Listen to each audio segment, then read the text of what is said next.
Pour voir les demandes de permis de camp d'un groupe, rendez-vous sur le palier groupe. Vous cliquez sur le bouton Service, puis Demande de permis de camp de sortie. Vous avez ainsi la liste. Tout le détail de la demande est affiché sous vos yeux. En ce qui concerne la colonne des acceptations, quand le groupe et le district ont accepté la demande, la date s'affiche. En haut, il s'agit de la partie du groupe. En bas, celle du district. Dans ce cas, on voit que le district n'a pas encore accepté puisque la case est vide. Les demandes de permis de camp ne peuvent se faire qu'au palier de l'unité. Cliquez sur Service, puis Demande de permis de camp de sortie. Nouvelle demande de permis de camp.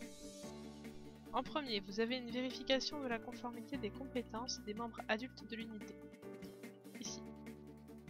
La liste des anomalies apparaîtra dans ce cadre. Si certaines d'entre elles apparaissent sur un fond gris, c'est qu'elles sont impérativement contraires au règlement de l'association. Il faut absolument les corriger, sinon vous ne pourrez partir en camp. Ensuite, il vous faut remplir les heures, les horaires, le lieu. Quand vous avez rempli toutes les cases, vous allez en bas de la page, vous cochez la case et vous cliquez sur Enregistrer. Il vous faut faire cette manipulation 2 fois de suite. Vous voici maintenant à l'étape 3. Cette étape vous permet d'ajouter les participants adultes et jeunes qui participeront au camp. Il faut juste les cocher et vous enregistrer et continuer.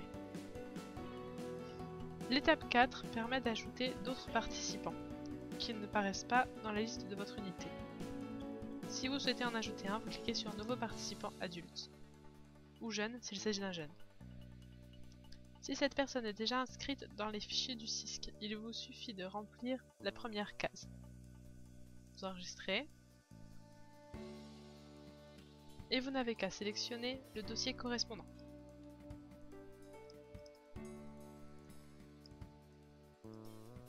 Une fois que vous avez récupéré la fiche de l'adhérent, vous enregistrez. Votre nouvel inscrit au camp apparaît donc ici. Si vous ne souhaitez ajouter personne, vous continuez.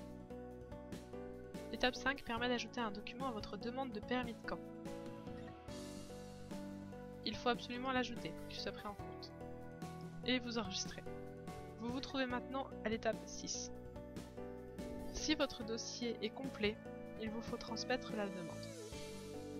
Et un mail va directement être envoyé à votre chef de groupe. Ça permettra à ce dernier de valider votre demande de permis de camp.